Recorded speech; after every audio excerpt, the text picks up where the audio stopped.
So Stephen A. Smith went on Sean Hannity's show, and I don't know if Hannity knew what he was getting himself into. He's had Stephen A. on the show before. I feel like normally there's a decent amount of agreement between the two of them, maybe disagreements around the edges.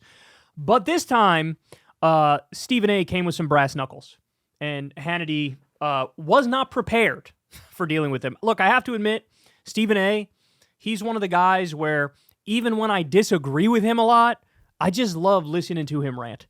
He's just great. I mean, he's just number one in the field of debate. Obviously, 98% of the time when he's debating, it's sports talk.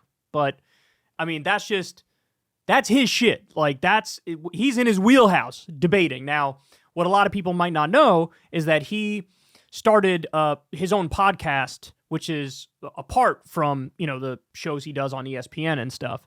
And on his own podcast, he talks about whatever he wants to talk about. Sometimes it's sports, oftentimes it's politics. And look, he brands himself as sort of like an enlightened centrist. But having said that, he's one of a grand total of maybe 2 people who call themselves centrist but end up voting Democrat. Most of the time, people call themselves centrist. They suck off Trump. I mean, we've seen it a million times. People like Jordan Peterson at one point pretended like he was a centrist, and now he coddles Trump's nutsack on a daily basis. So Stephen A. calls himself a centrist, but he's voting for Democrats, and they get into quite a heated debate here. Let's watch and we'll break it down. Kamala Harris is not getting into more depth about all of her possible programs, because I think if people find out, they're not going to be happy about it. I hope that Kamala will win in the end. Mm-hmm. What would be the policies that affect you most that drive you to vote for Kamala Harris? Now, I'll be honest, I haven't paid enough attention to know her specific policies. It does seem like she's there for the middle class, which a lot of my family is. So Hannity's definitely playing this as a gotcha, but I got news for you, dude. There are hours and hours and hours of tape of people going to Republican MAGA rallies and asking people about policy, and their answers. So it's not as big of a gotcha as, you think it is. Many average voters might not be able to tell you shit about policy. It's the truth. All right, joining us now with reaction is ESPN host, the one and only Stephen A. Smith. Do you want to get it out of the way now, how hard your life is, that you have to defend the fact that you admit that you're friends with me? You want to get that out of the way at the beginning or at the end? No, I don't need to get that out of the way. The public knows that already. You get on my nerves. I don't agree with you 75% of the time, but you're still my buddy. I feel bad for you half the time with some of the takes you give, but I'm here to help you out anyway. What's going on, Sean? Okay. All right. I always say, you say to me, stay in my lane when I talk sports, stay in your lane on politics. However, there's something amazing. Putting aside any demographic group, if you are going to attack them, you want them to vote a certain way, and you're going to suggest that they are sexist or misogynistic, if you're going to suggest, like Stacey Abrams did, that African-American men are racist and sexist, is that a good way to encourage people to vote the way you'd like them to vote? I mean, they're really scraping the bottom of the barrel for this stuff. So what they're trying to do is like, bro, Democrats, they're so obsessed with race, they keep bringing up race. Kamala hasn't said a fucking word about race this entire campaign. You know who has been talking about race? Donald Trump. And all of his little minions like Tucker Carlson, who called Kamala a low IQ Somalian Malaysian or something like that. Not Somalian, Samoan Malaysian, right? Like, Trump she's Indian, but she's black. She decided to turn black, but she's Indian. And I don't know, you tell me, what is she? I'll accept whatever she... They can't stop talking about race. Kamala doesn't talk about race. He's got to bring up fucking Stacey Abrams or some rando in order to pretend like Democrats are all involved with race here. No, but I didn't hear Stacey Abrams speaking that way. As a matter of fact, she talked about how black men do vote. Black men do support Kamala Harris. Black men do support a lot of the Democrats and what have you. She's absolutely right about that. I spoke against President Barack Obama, who I know you don't like that, but I admire and respect this man. I did not like what he had to say at that particular clip that you showed, and I spoke out about it on my show, the Stephen A. Smith Show, and I'm unapologetic about that because I know, by and large, black men have always supported black women. That's a fact. That's a point of fact. Now, that doesn't mean that there isn't some misogyny that does exist amongst a few in our community, but I think that when we looked at this election that's forthcoming, and we see Kamala Harris going up against Donald Trump, I don't think it's right to point to that as a reason why it's a nip and tuck race and why she isn't receiving the support that she deserves. And that is why I spoke out against what he had to say on that particular issue, because I was refuting what he was saying. I don't believe that to be the case at all when it comes to her. All right, so let's stay on Kamala Harris for a second here. Democrats are in a state of panic. Although momentum seems to be going to Donald Trump. Democrats are in a state of panic. We just went through the numbers. There was a Ipsos poll that came out which had Kamala +4. Every other national poll is tied, which, by the way, is super sketchy. Makes me feel like they're, it's not legit. The Ipsos poll is Kamala +4. The early voting looks good for Kamala. Democrats are panicking. Man, do they stay on narrative, bro? They stay on narrative like nobody's business. They utterly lie and make shit up, but they stay on narrative. I told you this would happen in a private conversation we had. You were skeptical. I think I was proven right. You know sports better than I do. I think I know politics. I know. You do. But here's my question for you. You did call her out early, and you said she's making a mistake not doing interviews.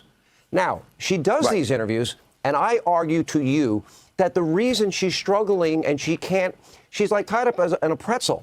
Because she can't express what she has stated publicly, that she wants the Green New Deal, the elimination of the filibuster. She can't say she wants to eliminate private health insurance, as she has said in the past. She's not going to run on what she has stated in the past to decriminalize illegal immigration, free food, housing, health care, education, sex change operations, and a path to citizenship, or banning fracking, banning offshore drilling. Hannity 100% knows he's lying about all of those things. He knows that the posturing Kamala was doing when she was trying to run for the Democratic nomination in 2019, she doesn't believe a goddamn word of any of the shit that she said. He knows that, but he's fear-mongering like, nah, bro, this is what she really believes, bro. This is what she really believes. Look at her record. Look at her voting record. That's how you know she believes it. Her voting record is of a centrist liberal Democrat, a corporate centrist. He knows he's lying when he says this. He knows it. But Stephen A is going to pound soon. She has to, give us word salads because she won't tell us how she really feels. She's hiding her true beliefs. Well, Donald Trump doesn't do that. Well, first of all, that's a very long question. Let's get to it. Number one, you talk about what she's doing. Bottom line is this: as Vice President of the United States, it wasn't her job to lead. She has to go along with the program. You are a support base. You support the person that is in charge, who happened to be Joe Biden. That's number one. Number two, I know you're not talking about somebody being lucid and cogent and enunciating their thoughts with clarity, and you're bragging about Donald Trump. We can't be watching the same stuff if that's what you're doing. You ain't gonna do that today. You know now, what? Lindsey Graham, hold it. Now, Senator Lindsey Graham is about to come on this show. Let me tell you something. That man can articulate himself very well. Not Donald Trump now. I have sat with him for hour after hour after hour, topic after topic after topic, and he is so dialed in. Really? Look, it's funny. People try. This is like the latest press argument. conferences? And meanwhile, your friends in the Democratic Party, they ignored the obvious, significant, deep cognitive decline of the president for over 4 years. I said it before the 2020 election. Kamala to this day say, "Oh, Joe was really cognitively alert." You know that's a crock. I know that's a crock. What is she supposed to say, Sean? Knows it's a crock. Not Donald Trump. Sean, what is it? Hold on. What is she supposed to say? She's supposed to sit up there and say, you know what, my president, my boss. Truth. I mean, there was cognitive decline there. No, you're not. No, you don't do that. You don't dime out your boss. You don't. Listen, I do tell the truth on my show, but guess what? So I said I do. What I said, however, is that I'm not going to dime out my boss if that's my boss. Go ahead. Whoa, hang on a second. You know what? I have never watched you hold back. You say what you mean. You mean what you say. That's my point. She is. But she knew he was a cognitive mess, and now she's lying. Oh no, I never noticed it. It's a Sean, it's a lie. Because Sean, what Just you're trying to lie. Because what people. But because listen, I personally, a year earlier, I was saying there's slippage, there's something that ain't there. He ain't going to make it to the election. Y'all better get with the program, do something about it. I was on the record about Joe Biden, but I'm not a part of the Biden administration. And if I was a part of the Biden administration, I wouldn't have told you that. That's number one. Number two, she's the candidate now. You got to run against her. Are you going to beat her, Sean? Are you going to beat her? Are you going to beat her? It's straight up. The American people. Are you as confident as you were months ago? The biggest choice election in a lifetime. I see some slippage on his part. Stephen A., let me tell you something. It's like a cat slapping around a cat toy. Somebody said something great on Twitter. They were like, look, Stephen A. has cut his teeth in like the most vicious debate-brained forum imaginable with sports talk, right? And to bring him on to have a political debate with, like, Sean, this is not going to go well for you, bro. This is not going to go well for you. He's easily refuting everything Sean Hannity say. Look at his face. Look at his face. Yes. She lied when she said the inflation's transitory. They lied repeatedly, and she said, "Oh no, the border's secure. The border's secure." Now, Are you all sure? of a sudden, Are you sure you want to make the case about somebody lying in favor of Trump? She never changed her positions on. She never changed her position on the Green New Deal. They're eating the dogs. They're eating the cats. They're eating the pets. And they're liars. They lie so much. What was that? There was an article when Trump left office. Fact check me on this, guys. Tell me the exact number in the comment section below. But I want to say it was either 32 or 36,000 lies told by Trump when he was in office. I have no doubt that shatters all records, right? The dude is pathological with his lies. When he was on Rogan's show, he said, I was on Whoopi Goldberg's final episode. He said last week, I think it was Thursday. When you're pathological, there is no, your brain doesn't have the two tracks where it's like, here's the truth, here's the false stuff. Let's try to keep everything on the true side. It's just fucking shooting from the hip. Wild West style. So whatever comes out, bro. It is what it is. I don't know what you want me to tell you, right? That's Trump. He's the biggest liar in politics.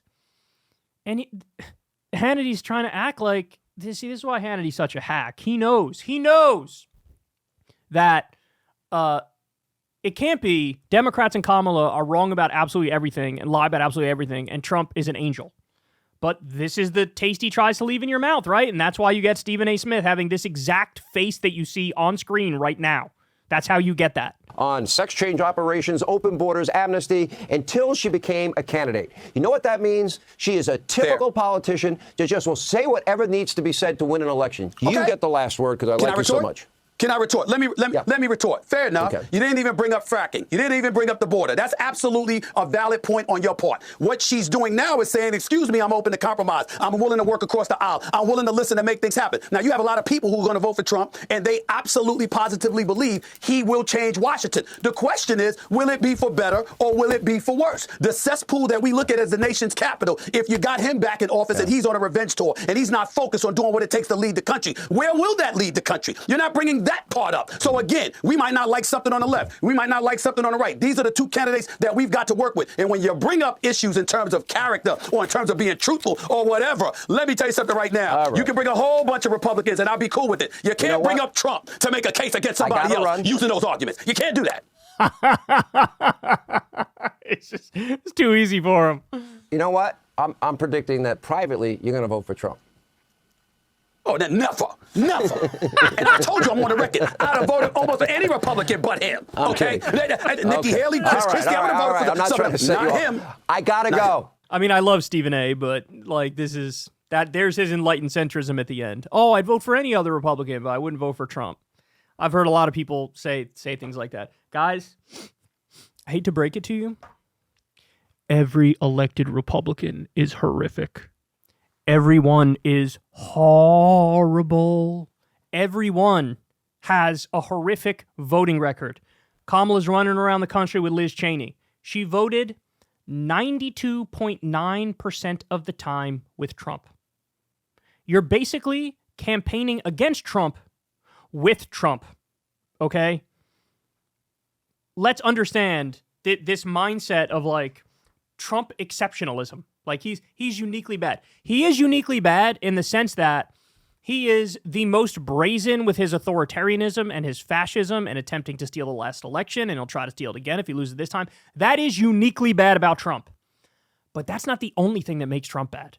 It's also his hawkish foreign policy. It's also his tax cuts for the rich. It's also the deregulation spree he goes on. It's also the corruption. And all the other elected Republicans in the country are down the line in favor with those other things, with very rare exceptions on one or two issues, right? So we'll change Stephen A.'s mind on that second part eventually. I have hope for Stephen A. that he will realize. Like he brought up, like, Trump can't articulate a point, but you're about to have Lindsey Graham on. He can articulate a point. Yeah, you know what point he's articulating? Let's go to war with Iran. I don't care how smoothly and nonchalantly he can deliver an argument to bomb Tehran. I'm not quite interested in that, Stephen A. You shouldn't be either. But there you have it. Dog walked him. Hey y'all, do me a favor and like and subscribe. It helps out big time in the algorithm. Click the bell as well for notifications when videos drop, and watch that video on screen right now. You know you want to.